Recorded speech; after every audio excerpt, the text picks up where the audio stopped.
Привет, привет, привет, привет. Я сейчас нахожусь в Калифорнии, Лос-Анджелесе, район самый потрясающий, район Беверли-Хиллз. Кто я такая? Меня зовут Алина, и я маркетолог с более чем 10-летним стажем. За это время я работаю в таких больших корпорациях, как Nestlé и Ferrero.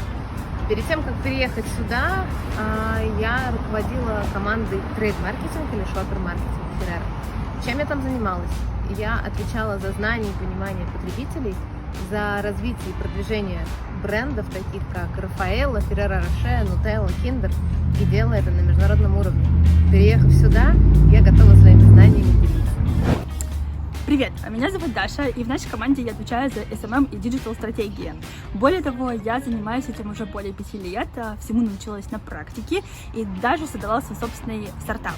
Это было первое онлайн-медиа в России, посвященное свадьбам, называется проект Vibes. Мы достигли в свое время более 1,5 миллиона подписчиков на разных медиаплатформах, и примерно полгода назад проект успешно продали. Уже находясь здесь, в Калифорнии, я встретила своего партнера Алину, и мы создали наше собственное агентство под названием Дали. Что такое Дали? Дали — это маркетинговое агентство 360 градусов. Что это означает? Это означает, что мы узнаем, кто ваша целевая аудитория, что ей нужно, занимаемся продвижением проекта, пиар-коммуникациями, маркетинговой стратегией и, конечно, SMM-продвижением. Помимо работы в нашем агентстве Дали и помощи брендам в развитии, мы запустили проект, который назвали Market Yourself. В рамках этого проекта мы встречаемся с очень успешными людьми в своих индустриях и спрашиваем у них, как им удалось добиться такого успеха. Они рассказывают нам про свои победы и поражения, про свой путь, про те уроки, которые они выучили, и про инсайты, которые извлекли. И сегодня они помогают им идти вперед и добиваться все новых и новых высот. Всеми этими историями мы делимся здесь, для того, чтобы вдохновить как можно больше людей развиваться самим и развивать свои бренды. И наш первый сезон мы посвятили свадьбе. Почему? Потому что Калифорния — это признанный трендсеттер в этой индустрии. Также здесь живет очень много успешных, талантливых профессионалов, которые стояли у истоков этой индустрии. Этот сезон мы делаем в коллаборации с известным, талантливым, прекрасным фотографом Ромой Ивановым. И сейчас он подробнее о себе расскажет. Алина, большое спасибо за такое представление. Меня зовут Роман Иванов, и в этом году я стал лучшим свадебным фотографом в России по версии Top 100 Awards. Для кого будут интересны эти видео? В первую очередь для тех, кто хочет развиваться как профессионал в свадебной индустрии. Мы берем интервью у мировых звезд свадебного бизнеса, и все, кто с этим как-то сопричастен, все, кто хочет получить такую информацию, пожалуйста, смотрите, будет очень и очень интересно. Зачем вам это нужно? На самом деле готовых решений нет, но зато есть опыт успешных людей, которым они с удовольствием с вами поделились. Он поможет, первое, найти ответы на вопросы, второе, расширить границы и посмотреть по-новому на возможности развития. Третье — заполнить пробелы. И четвертое — узнать, как работает рынок Калифорнии. Пятое — понять, как мировые топовые свадебные агентства ищут себе подрядчиков. И шестое — много веселых моментов и классных инсайтов. Будет интересно. Встречайте Laurie Arons. Ее компания под одноименным названием Laurie Arons Special Events является, пожалуй, самым известным ивент-агентством Северной Калифорнии, в частности, Сан-Франциско.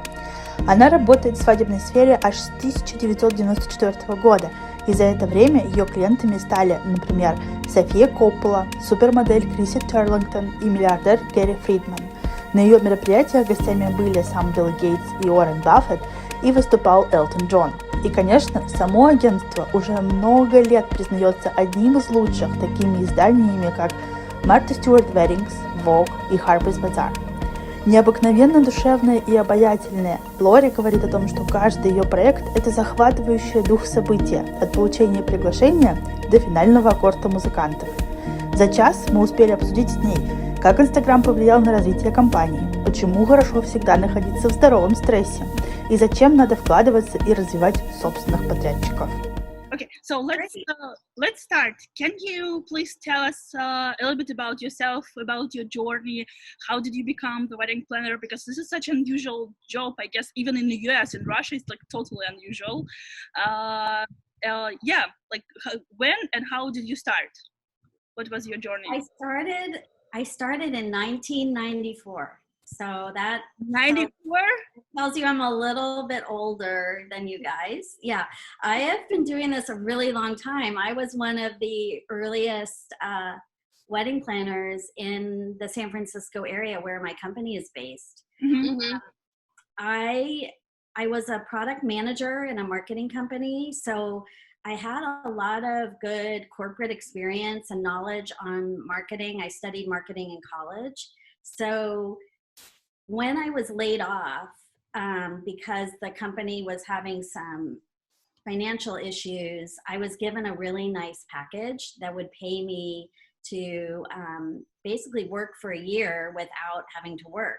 So it was this great gift for me, because I was dreaming about starting an event planning, wedding planning company, and I didn't know how I could do it financially. So it really was the gift of all gifts.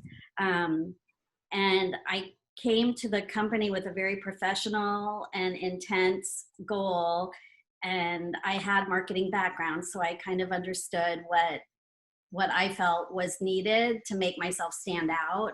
And also I knew how much I loved quality, and I just really felt like I needed to go to the high end of the marketplace in order for me to be happy, because I would otherwise be totally stressed out, not being able to be a perfectionist. So That's true. Yeah, so I've been doing this since 1994. And tell us more how you started. Okay, you got this gift from the universe, yeah? Who were your first clients? Yeah, how you, I mean, okay, you have the source, that's great, but still, what are your first steps? How, I mean, where to go, how to find people, how to make them trust you, because waiting happens almost once in life, so. It's a great question. So I knew I had to take advantage of this year of being paid. So I needed to take advantage of every single day. So I made goals for myself, and I told myself first I had to develop my marketing, my brand, my logo, my business cards. Back then there really wasn't email or anything. It was all like personal meetings and giving people your business card and telling them your story and trying to convince them that you were the right person to help them with the wedding. So I decided I really wanted high end. So I made these very beautiful logo and business cards that were engraved and it's very fancy. And I decided, I made a list of all of the people in the industry in the Bay Area. And then I categorized them, and I put the people at the very top who I felt were like my ultimate. And it went all the way down to sort of the people that weren't as important, but obviously everyone is important. So for instance, Paula LeDuc Fine Catering, which is the top caterer in the Bay Area and really considered one of the top wedding caterers in the United States. They're very creative, and they built their business, catering business, around weddings. So I knew that they had all the big weddings, and so I wanted to have a lot of practice meeting all these other people before I met them. So every week, early in the week, I would call people and I would try to arrange for a couple meetings the following week. And I would go in and I would dress really nice, and I would just offer them coffee, meet for coffee or whatever. And I would just I just said I wanted informational interview. So I just wanted to learn about what they were doing, what their venue was, what their caterer was, what their floral business was, so I could kind of understand that, and also then impress upon them my drive and desire and passion for being a really good wedding planner. So I followed up with the meeting. I gave them a business card, and then I wrote them a handwritten note with an engraved stationery, and it looked like a little present. And I did it, I think, very well, and people were very impressed. So after the meeting, I would follow up with this letter with this like information about my business and what I was doing, and I thanked them, and I think that some people were quite impressed by that. And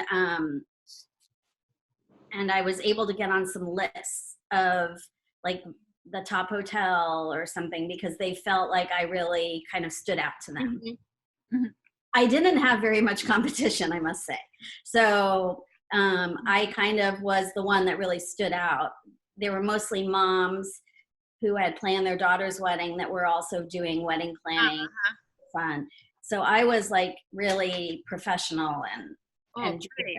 so they felt that. You created it from the business approach. I mean, there was a need state, and you come up with like business solution with a high quality. That's really like you create a demand. I mean, you have a demand, but you created this professional help almost. That's exactly. That's exactly. But about another thing that I did was somebody got my name through somewhere, and it was a wedding planner, and she had a wedding that she couldn't do. It was very last minute, like in 2 weeks. And she's like, these people have $500. They need a day of planner to come in. They're very stressed out. Would you want to do it? I said, sure. Like, I needed to start somewhere, and I just needed to get that first one under my belt. And then she told me about a wedding planning class that it's a certificate that was coming up in like 2 weeks. So the timing was really, really good. And there would be all these wedding planners there that were talking and teaching. And I just felt, even though their business wasn't high end, it was really so valuable for me to be in a room full of other wedding planners. I didn't know any, just so I can like just absorb and ask them questions. And that was a really good investment. I think it was $800 for like a 4-day course, and I got a lot out of that. And then I got really lucky. One of my best favorite stories from my business is there was a florist that I met that wasn't a high-end florist in my area. And in the first year, I wasn't that busy. I was meeting people and marketing, and I didn't have that many events. So I offered to help her with her business card, because she's like, your business card and branding is so beautiful. And I said, sure, I'm happy to help you. So I went and met her, and I helped her rebrand her business. And it only took me, 6 hours or something. It wasn't a big thing, but it was a kind gesture. And then she got a call from somebody that wanted a planner. Her business was called An Occasional Arrangement. And if you understand that in English, an arrangement can be a flower arrangement. Yeah. So, but an arrangement can also be a plan.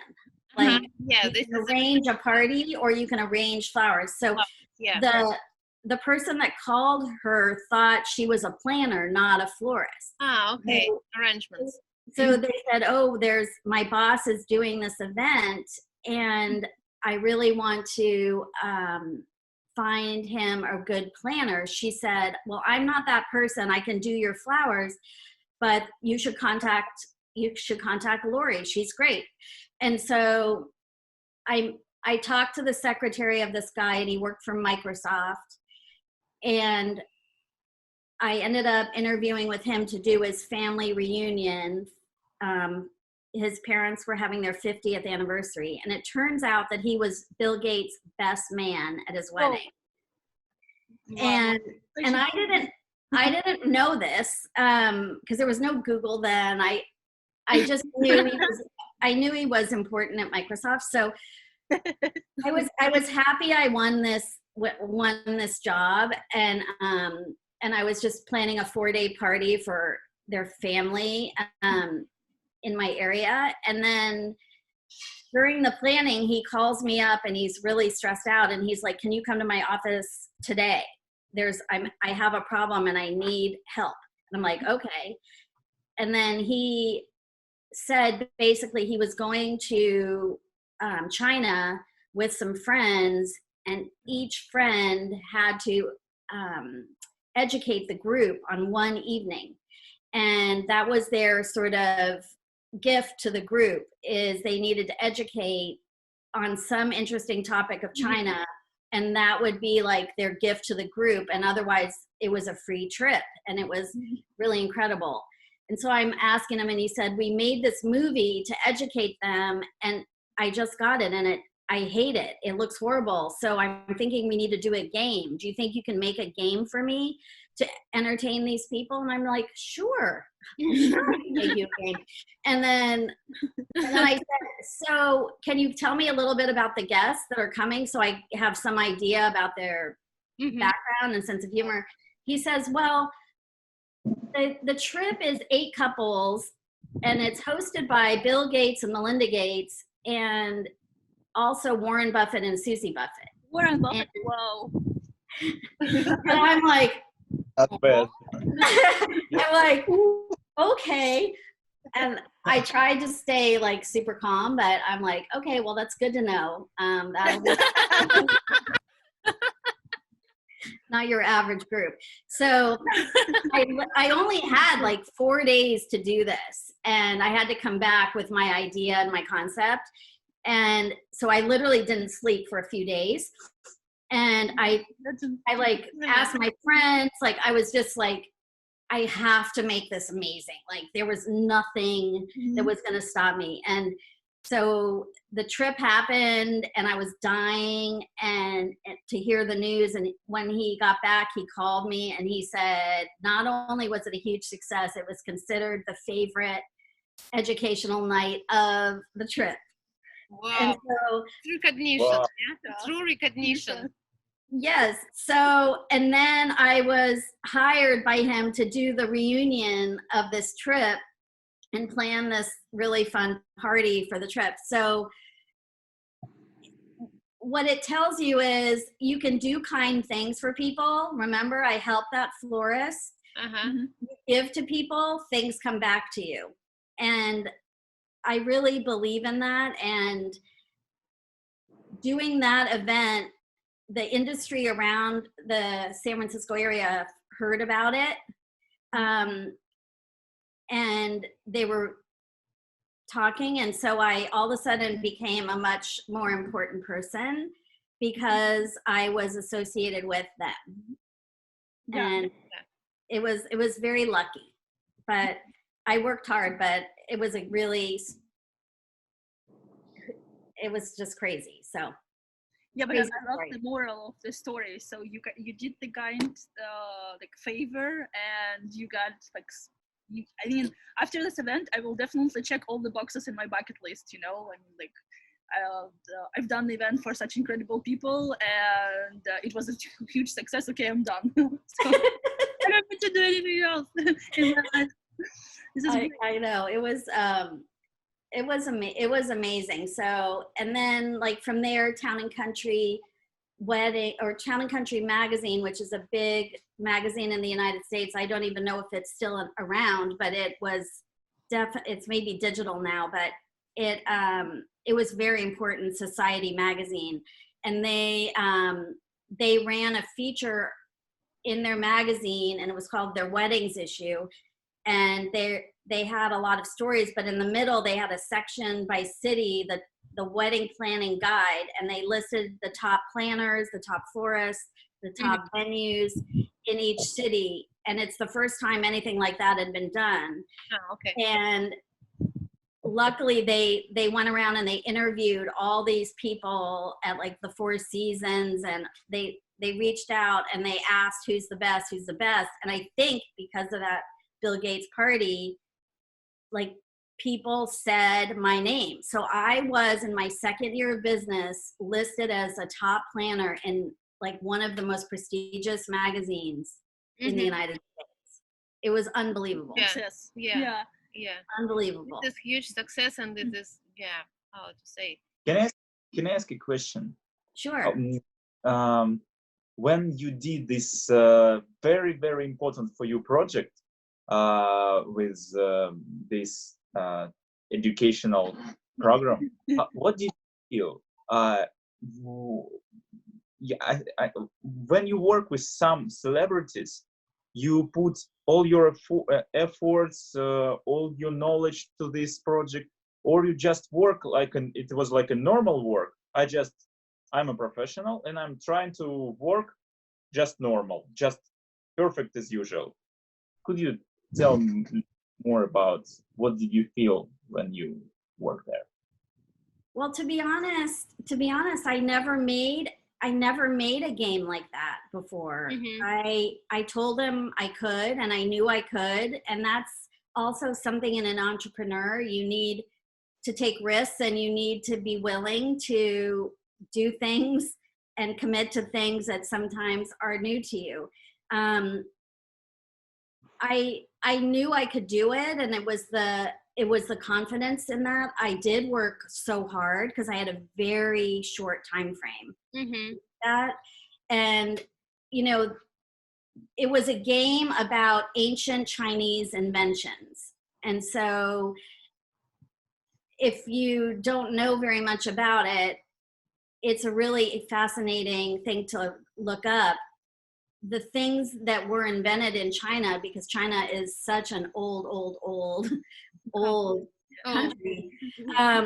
Many things that you think were developed in other places were actually developed in China. So I had a lot of fun facts that even smart people didn't know. And so we tricked them, and that made it fun. And my client kind of knew that it could be a fun thing, that they might know a lot, but they there's a chance they might not know. So they competed with each other to see who thought it was true and who thought it was false. Yeah, that's so. How did you do this? Because now it's so easy. You come up with the idea.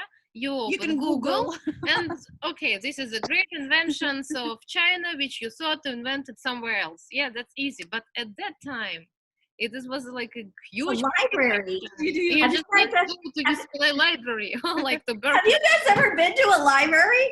Yeah, there's a thing called a library, and there's like an index, and you look up and stuff. Yes. I read books about it. Yes, I mean, it's crazy. This is really, there's not only game. I mean, you need really to, to invest your time into reading and educating, about the history, and then to pick up the facts. No one did it for you. This is also a big piece of job. I mean, and time that you have. Well, and also to make it look good. Now you guys are spoiled in your generation. Like, you can go on the computer and there's all these typefaces, and you just push print and it prints. That isn't how it used to be. Like, to make it look good, we had to, it was really time consuming. Yeah, I can imagine. I see. Yeah, I mean, this is so many big, steps which you need to do, and this is such a big job behind. Not the idea, only implementation, and then package. Yeah, it sounds great. And also, I wanted to tell you that, of course, you, in some degree, you were lucky, but still, you started preparing everything from the very beginning, very smart. I mean, you realized what you're gonna do, what is your target market. I would say, that it must be upscale wedding because they fit you well, fit your personality. So honestly, I see that you did a great job before. I mean, I'm trying to get insights for myself that nothing honestly pop up just because you want it. You start your trip beforehand, and then you was prepared enough to meet this opportunity. This is what I Right, because being a wedding planner is like you're starting your own little miniature company, and like everything that was done was me. I had to figure out my contracts, how I was going to organize the wedding files, how I was going to make sure the client knew. There's so much information that you need to know about culture and etiquette and all of that, and it was all on me. And so I think, it's a good example of being kind, which I was, but paid off. I was kind to that florist. I worked really, really, really hard. I worked 7 days a week. I had no vacation. I had no boyfriend. all I did was work to build and to make sure that my company had what it needed. So, you know, I think being brave, you know, the example of doing this thing for Bill Gates and Warren Buffett and like having the strength to like say yes and also deliver. And then not only did I deliver, but I impressed them. So as an entrepreneur and as a wedding planner, I think it's really important that you have that drive and that passion and also that empathy and kindness. Because you have to be empathetic to your brides as well. Like it's a lot that you're taking on when you're taking on a wedding. It's like the dreams from a childhood and the stress of, you know, the groom's family or their mother that they don't have the same taste or, you know, whatever it is, you have to be an empathetic person and really love and weddings in order to be successful. Yeah, that's true. And you mentioned that then you started, it wasn't much competition, right? But for sure, you felt this big shift. Then being a wedding planner is kind of trendy these days, I guess. I mean, like, I particularly remember the movie with J-Lo, like The Wedding Planner, I think, yeah, it's called like that. Then it started to be so trendy in Russia, maybe here too, I don't know. And we got a lot of, being like wedding planner myself, such a long time ago, we got a lot of emails from the girls like all around the country, like, oh, we want to become wedding planner. It's such a great job. It's such a, I don't know, it's like a fairy tale. So, and what do you think, how do you manage competition yourself? And maybe what would you recommend for new, maybe wedding agencies, like, or wedding planners who's like maybe trying to expand their market? How will you, what would you recommend? Like, how will they compete? Yeah, Not to compete, maybe. Or not Better to not to compete, but what? Yeah. How to deal with all this? How to deal with all the competition these days? Because I think like wedding planner right now is really trendy. And it is. It's very trendy. I think it's a pretty easy business to start. You need, you know, you need a logo and an Instagram account and a website, and you can do some styled shoots, and all of a sudden you're a wedding planner, right? Right. Where back when I did it, it was much different. So I think it's important to be true to yourself. And I think there's all sorts of brides and all sorts of cultures and different kinds of weddings that I think there's such a huge market that there's room for a lot of people, but I think you need to be true to yourself. Like what's going to make you happy. And honestly, doing really, really, really high-end weddings is not necessarily the biggest moneymaker. It seems like it might be, but I think in the mid-market, there's so many more weddings. In the mid-range or even in the lower end, there's like so many, and all of those brides really could use help. So I think the planners just need to figure out in their heart of hearts, like, do they love weddings? Do they love it enough to take away their weekends? Do they love enough to work at night because our clients work and they need help in the night? That's a big sacrifice. And some people don't realize that that's the reality of this job. So are they willing to do that? Do they love, and or will they get annoyed when a bride is freaking out over the flowers not being white enough or the paper not being the right shade, or they go crazy. I mean, you were a wedding planner, Daria, you know, like brides go crazy over it's kind of just irrational, but you have to be calm and kind and understand it's a big thing. They're spending more money on one thing than they've ever done. And so these planners really need to know that in order to be successful, you have to love it. You have to be patient and kind, and you have to be super hardworking and willing to give up weekends. And then, and I think figure out the kind of wedding that they really want to do. And if there's a venue they like, maybe that venue, they get a great relationship and they get to do a lot of weddings at that venue.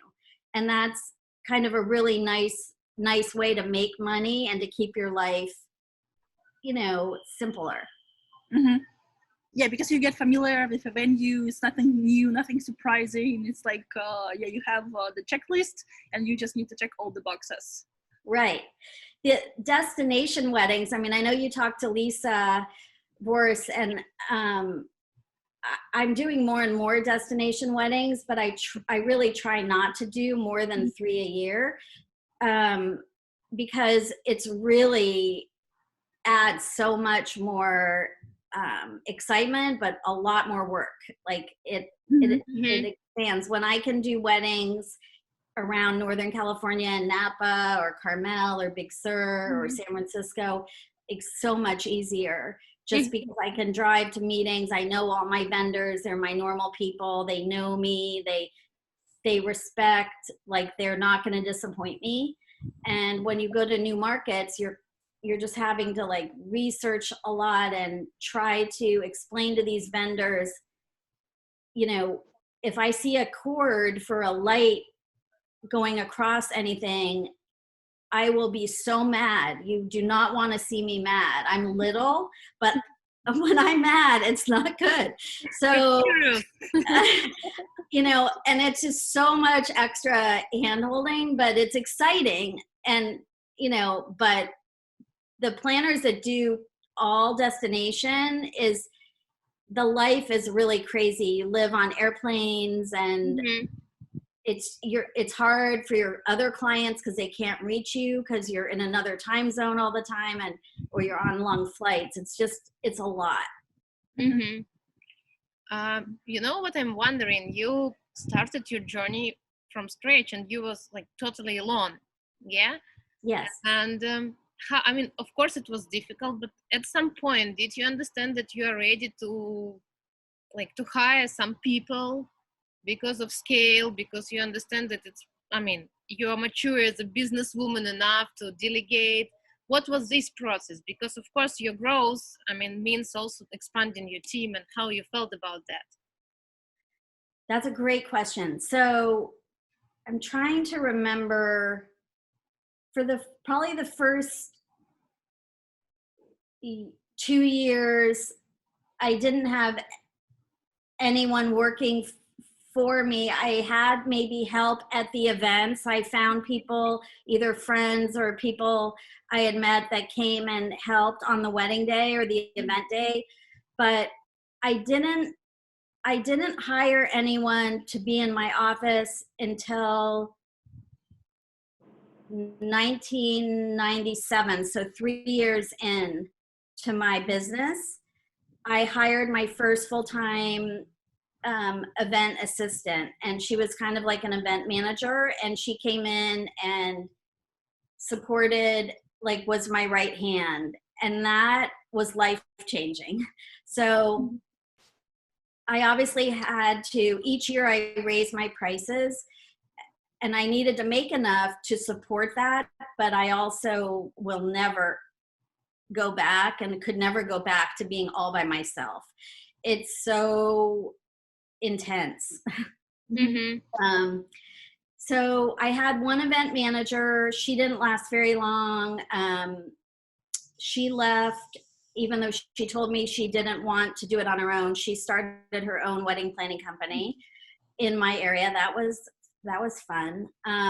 And then I hired somebody else who was great, but she ended up moving back east. Then I hired another person.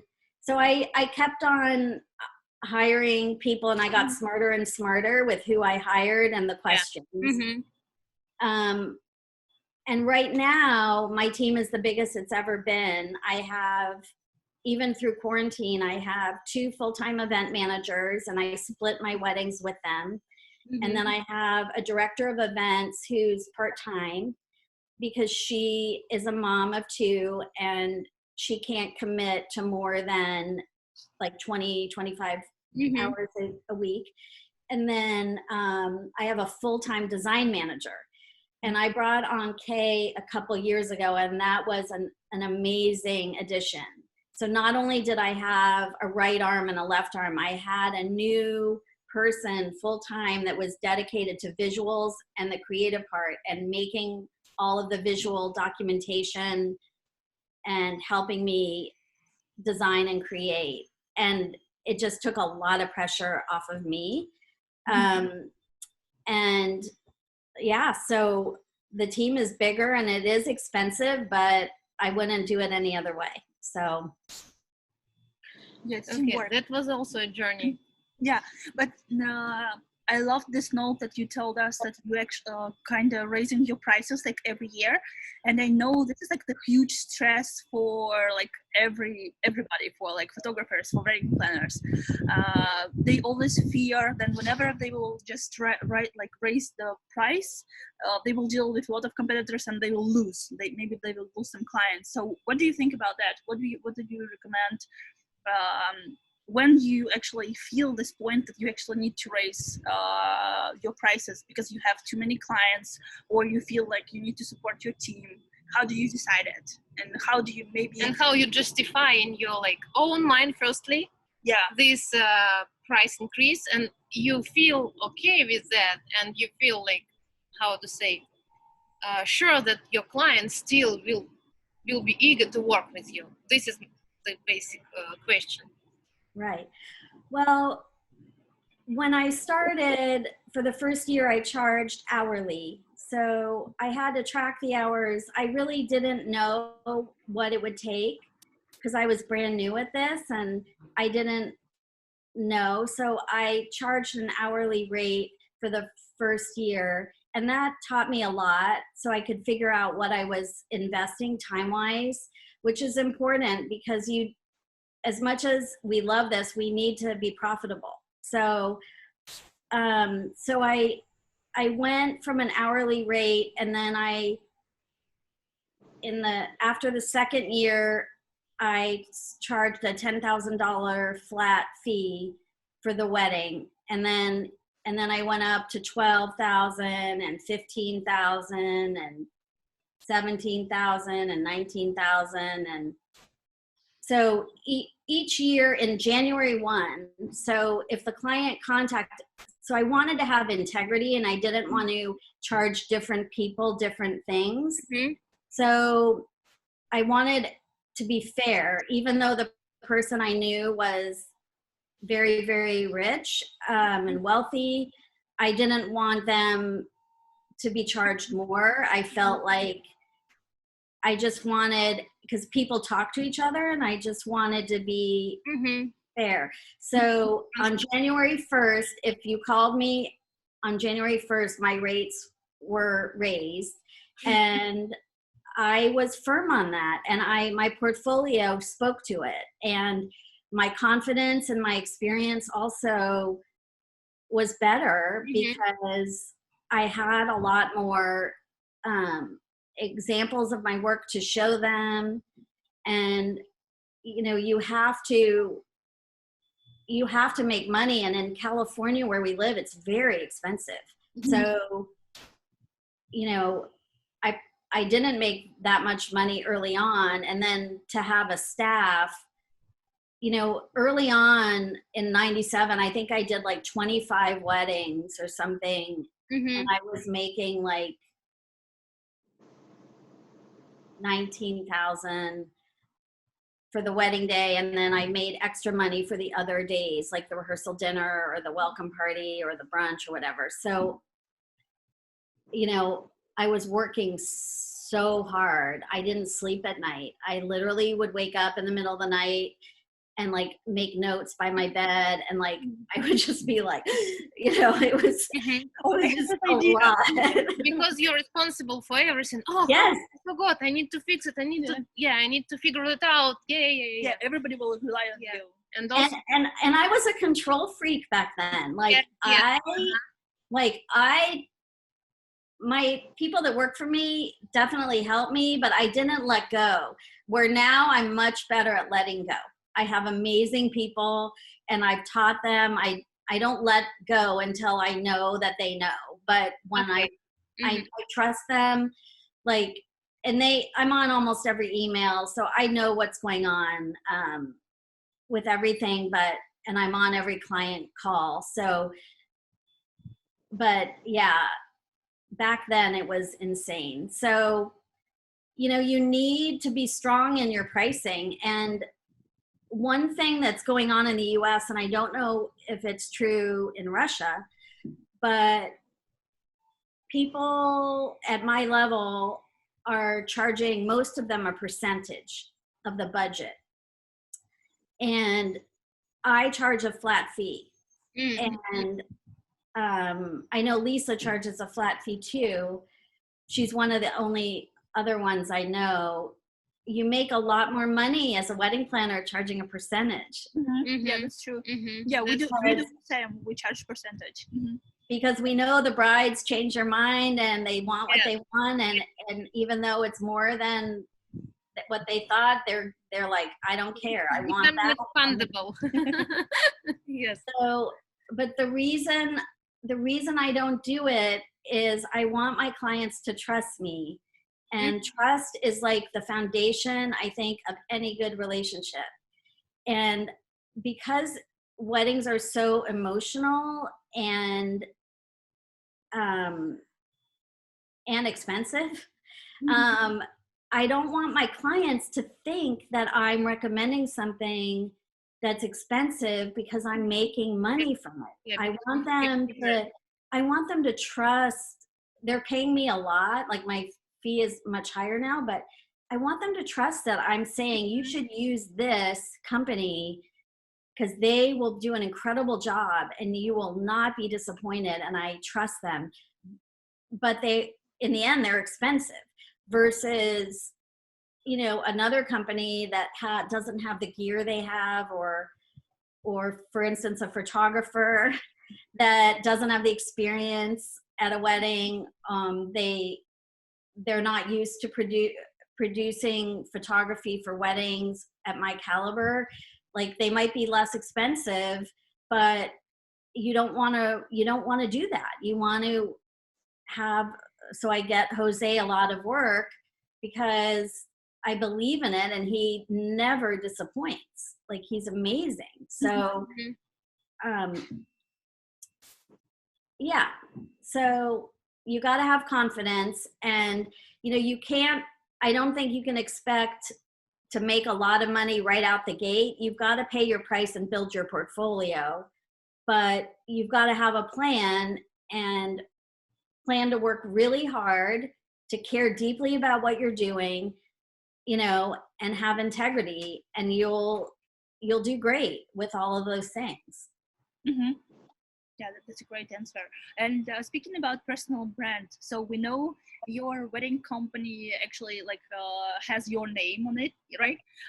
But then I scrolled your Instagram media to prepare before our interview, because I was particularly I was looking for your pictures, for your story, to get to know you more, because I know all of your not all of your projects, but a lot of your projects. So, and I couldn't find a lot of information about you on social media. So what do you think essential for a wedding planner or a wedding agency? Is more about building your brands, brand as a company, or it's still about the person? Because like you said, you are on all the calls with the clients, right? So for clients, I would imagine it's really important to have you on the call, even if you have this talented yeah, but definitely your story is a story about personal brand. That's true. I mean, from the very beginning, you started it. You had your own understanding how you build your brand, and then with experience you shaped and maybe better and better, like you provide quality, trust is really meaningful, how you understand trust with this like pricing policy. Yeah, your story definitely personal brand, but if like try to generalize, yeah, from like point of expert view, how you feel still, is it some chance to build the company name, or wedding industry is more about personal brand building? Well, I think for a wedding planner and also for a photographer, for instance, like you're selling not only what what you've done in your portfolio, your beautiful work and your reputation, you're selling your personality. So one of the things, I meet every client that calls the phone and wants or emails and wants to talk about wedding planning. I talk to everyone personally. So I'm very different in that way. I feel it is a personal connection. I don't like to show my face very much because I just don't like how I photograph and stuff. So that's, if I liked my photos more, I probably would have my face on there more. But I do think a wedding planner and a photographer is a person. It's a personal business. And like if your wedding planning business was Kiss the Groom or some generic name that isn't your name, and you have a lot of planners, I do think it's about the personality as well as the details. And I'm my voice on Instagram, it's all me. I run my own Instagram, and I also think that that's really smart versus giving it out to a company because it doesn't feel as authentic. And I have brides hire me after they've followed me. They've never talked to me, but they like say, I got engaged, I've been following you, I want to hire you, call me up. I want to send you your deposit. I'm like, wait. Let's have a conversation first. So I already had your Instagram. It's so amazing, the Instagram. Wow, it is like an incredibly powerful tool. Next to word of mouth, it is like the most incredible thing that's happened to my business. I have a question. Yeah, as soon as you really have a long story in the wedding business, and when you started there on Instagram, so of course the power of communication and networking was like the key. And by the time when Instagram popped up and became really powerful, you was one of the best in this industry. I mean, you was a great professional with a great image and whatever. So how you feel the Instagram acceleration? Did it help you, or did it put some more competition or whatever? Like how it changed your vision of your future? Yeah. Yeah, that's a great question. So it's interesting. When I started, for many, many, many years, like there was no, internet. No one really knew what I looked like. Like some of my weddings were in magazines. The only way you knew me was to interview me, and I would bring these beautiful photo albums to a meeting and show you the physical photos. That was the way people met me. So no one in the industry knew what I looked like unless you were in my area. Like a lot of people didn't know that I'm only 5 feet tall. People thought I was so tiny woman. People thought I was like so big, and I'm like, no. Your charisma is so big. I'm very little. So, I feel lucky that I was able to be convinced to get on Instagram when I did. I was working a wedding with Jose, and he was telling me about it. He was posting, and we were having a dinner in the back for like 15 minutes.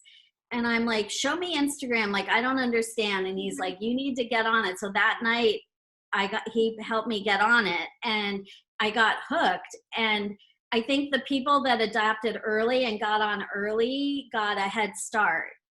It's so hard now to gain new followers. I just feel like with the algorithms, you know, I gain a bunch, but then I all of a sudden lose so many. I'm like, what happened? So yeah, there were days like back then where I would gain like 1,000 followers in one day. And I'm like, oh, that's so great. Yeah. Today you can imagine. You can only, I know it's very hard, but so I feel lucky that I started, and I know that there are a lot of planners on there that are that have a lot of followers, but they don't have substance. Like they're really not good at what they do. They're not good at the production part. They don't support the vendor team.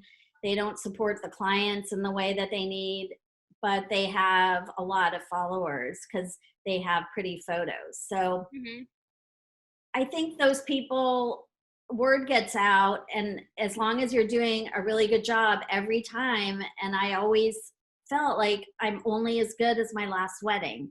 Like that was honestly my mantra. Like I had to do a phenomenal job at every wedding, no matter how small or how big, in order to make sure that all the guests there and the clients would talk about it and give my name to people.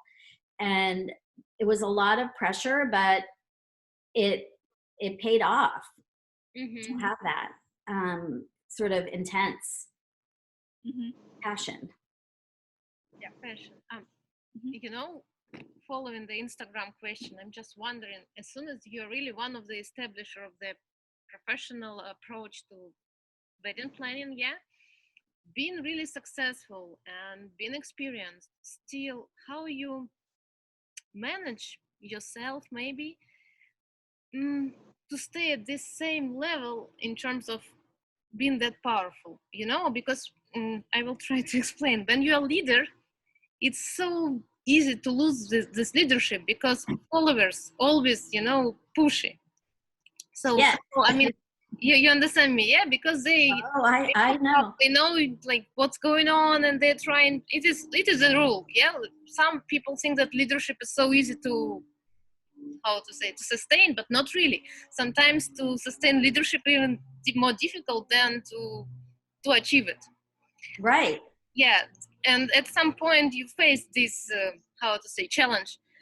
So what helped you mentally? Because you're really mentally very strong and insightful. What helped you to stay relevant beside this quality of job you did? What was your kind of motto? Or I don't know. That is a really good question. It seems like when you're at the top of, you know, whatever it is, if you're the best tennis player, or if you're the best lawyer, or the best wedding planner, or the best photographer, like everyone below is after you, and like they're waiting for you to make a mistake or like something to happen. So, you know, what I do is I just keep my focus on taking care of my clients and my team, and sort of keeping us inspired. You know, there is something in me that likes to create like one-of-a-kind things for people and experiences, and that takes a lot to be creative all the time and to always try to come up with fresh ideas. And I think being a leader, you just can't do the same thing over and over. So I think it all comes down to the fact that I love what I do. I love giving. I'm more of a giver kind of person than a taker. I love to make people happy. I love to give joy. I love beauty. And it's kept me sustained for so long doing this. And I honestly still love it. And I'm only able to do it at this point with my team, because doing it alone, I have to sleep now. If I don't sleep, I'm not very nice anymore. So You don't like your pictures when you lack of sleep. no. So my team is amazing, and they understand my passion. Like I'm a perfectionist, and like even you might look at something and go, wow, that was incredible, but I'll pick it apart, and in the background I'll be like, next time, like I'm not going to do this, or the stage needs to be lower, or whatever it is, the scale of the light fixtures was off. I'm always picking apart my work because I always want to be better. And I think in the end, if you have that as a creative, wedding professional, you're going to succeed, because you're not going to get cocky and get lazy. You need to have fire under you, to keep excited. And Instagram has given me fire, it's allowed me, I grabbed onto it. It's given me exposure to more people around the world, like you guys. And it's exciting. Mm-hmm. Great. I love your answer. Yeah. And I know these days you actually teach yourself, right? So you create like the workshops for wedding planners. Can you tell us a little bit more about this? Because I know a couple of people, like a couple of wedding planners from Russia who would love to come here and maybe learn something from you. Can you tell us, like, what are you actually teaching? What do they do, like maybe on your workshops, like and would it be useful, like you think for international planners, or it's mostly for like US? No, I think it's helpful for international planners. We've had international planners come. It's a very intimate workshop. I was inspired by Jose Villa's workshops because I was the wedding planner that helped plan and design 3 or 4 of his workshops, and each one was so inspiring to me, and I felt so good after being a part of those that I was talking to Jose and Joel, and they're like, I think you should do this for wedding planners, because you really approach wedding planning with a different level of professionalism and creativity and organization than most all other wedding planners they've ever worked with. And I'm like, that is really an interesting idea. And so I thought about it for a few minutes. I'm like, I'm going to do it. And so I decided to keep it small, so there would be a lot of one-on-one time. It's over 4 days. There are classes all day long where I'm speaking most of the time about starting a business, about how I've kept my clients, about how I deal with difficult clients, about marketing, about production, about logistics. I have special speakers come in that are experts that I know and I work with, talk about their areas, so you get a little bit of a different approach. Because while I'm knowledgeable on a lot of things about the wedding, I'm not an expert. I am an expert as a wedding planner, but a wedding planner, you have to know much about, Each area. catering and tradition and culture and flowers and clothing and music, and I mean, it's just a crazy list. So I just thought it would be really helpful to get in a beautiful environment where all of us are together and it's kind of private, in like a 4 or 5 star inspiring hotel. So the wedding planners can be spoiled and inspired by where they are. And then they have breakfast, lunch, and dinner with us. They're with us all day. They can sit with Jose. and have lunch with him. He teaches them how to do iPhone photos and talks to them about working with photographers and what's helpful. You know, they can talk to the press that's coming, and kind of learn about what's important to be in press. They get a little floral workshop with the floral designer. They get to see a photo shoot. You know, we design 2 big events that the photographer Jose shoots, and they get to be a guest at those events and just be in this really intimate environment where they can ask as many questions as they want. And you almost build like relationships, you know, not only with other wedding planners that are there, but also with industry people. Yeah, So, I love that Jose actually was on one of your workshops for sure, right? He photographed and he was a speaker. oh, at every one but one. Yeah. Mhm. He couldn't do the one, and Eric McVeigh did it because Jose wasn't available in the end. But yeah, he's going to do the one this December. I'm doing one this December. Unfortunately, like I can't take on double weddings. I can't because there isn't enough time to do that. And my team will like literally kill me because like as it is, we do 3 weekends in a row and we have 4-day weddings. So we have 4 days of events with no sleep, and then like a couple days and we're busy with the other weddings, and then another 4 days with no sleep. I mean, it's hard to do that every weekend. You told 4 days.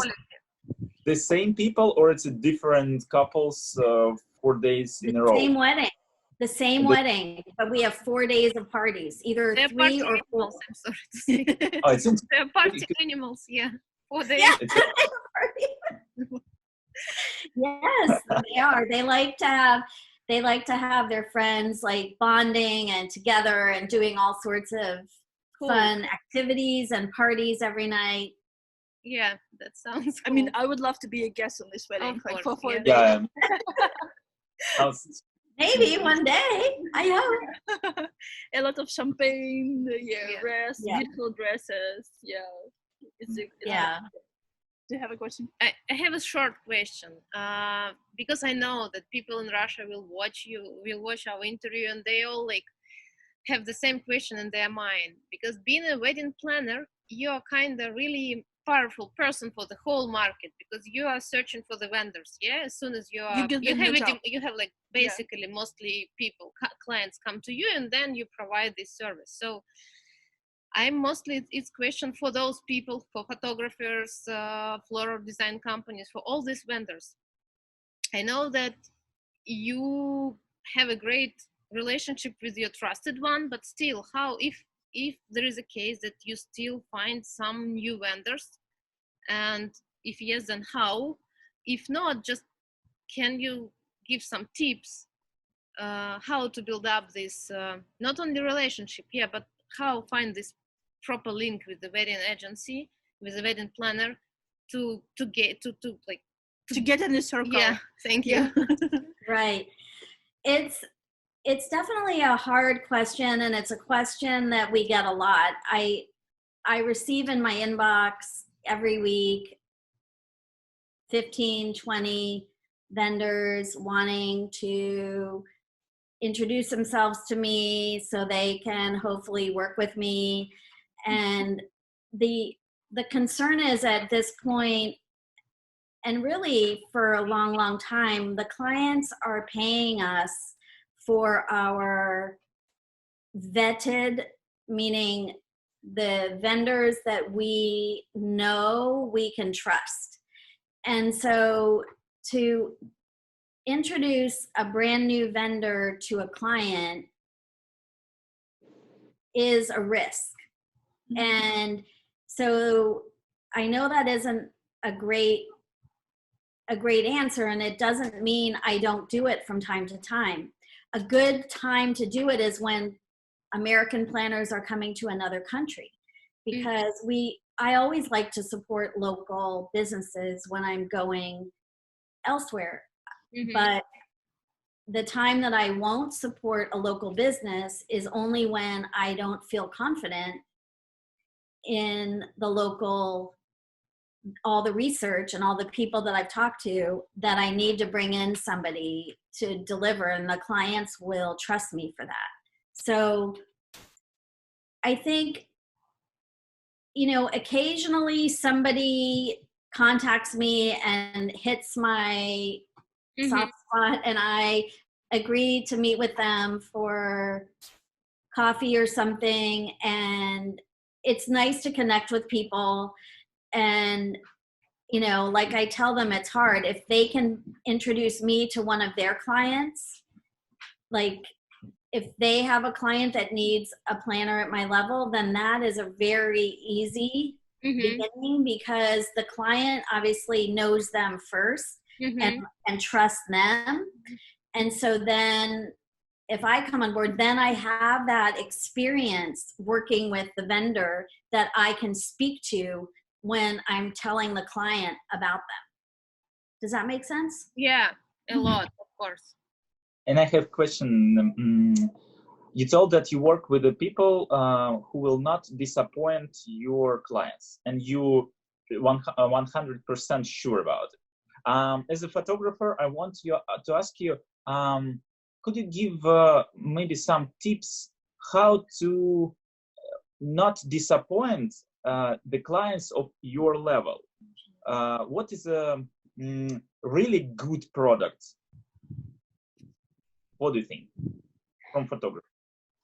Well, I think when the level of sort of weddings that we're creating, that my business is creating, is the clients really have a very large budget, and they're expecting excellence on every level.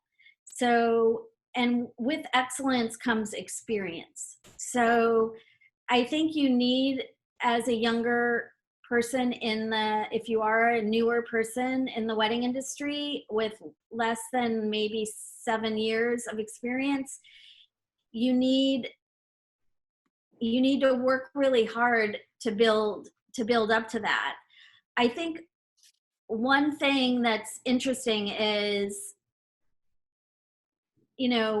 obviously I'm a lot older than all of you, and I work with a young team, and I'm very aware of what younger people like, because otherwise I wouldn't be relevant, and I feel like I'm much younger than I am.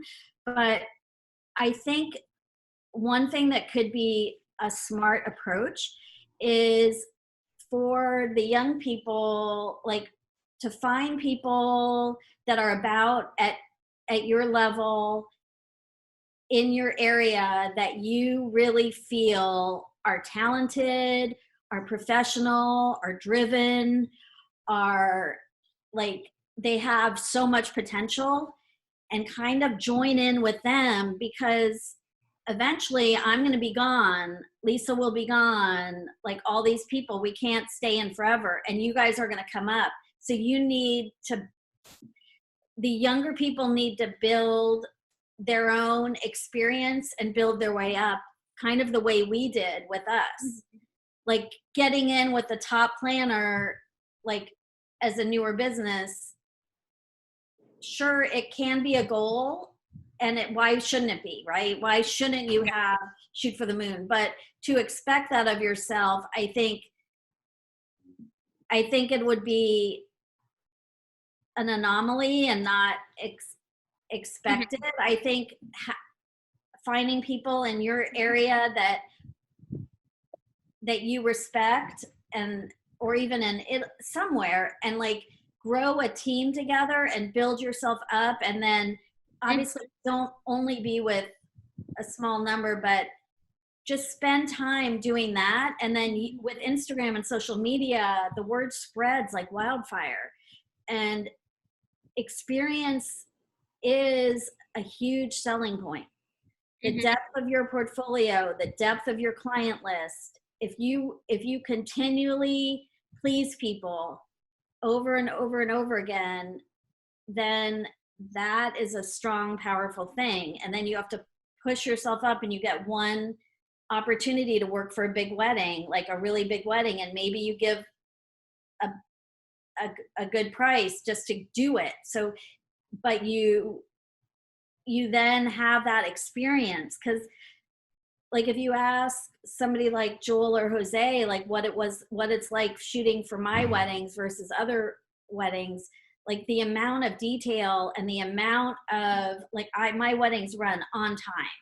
Like we are really on top of everything and make everything run smoothly. And we need our photographers and our makeup people and our transportation people and catering, everyone to be on time. So, but it's a lot of pressure. So, and if you can take that pressure, because not everyone can, not everyone is good under that pressure.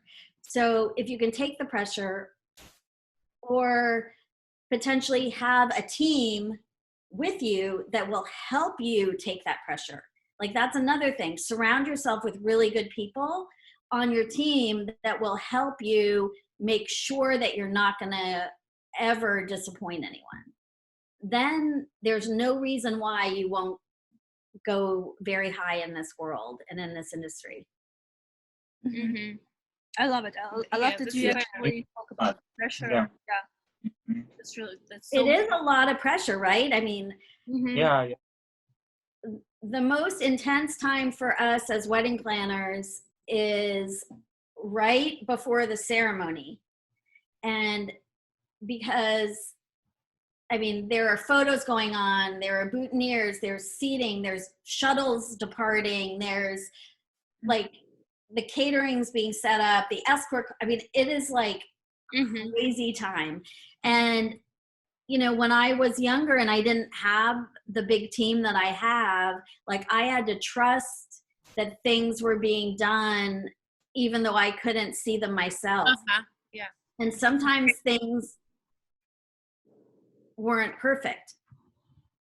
And that is a hard lesson. So that's why I have people that I've trained that are on my team that are everywhere, making sure that I know if something isn't looking right, that I know, because it's so much pressure. And at that moment, when that theatrical ceremony is starting and the ceremony musicians need to be set up, and I don't like wires or water bottles or like everything, it's just it's a lot at that moment. And if you can't take that, then you probably need to do another career, and that's okay, because it is considered in America one of the top most stressful jobs for women.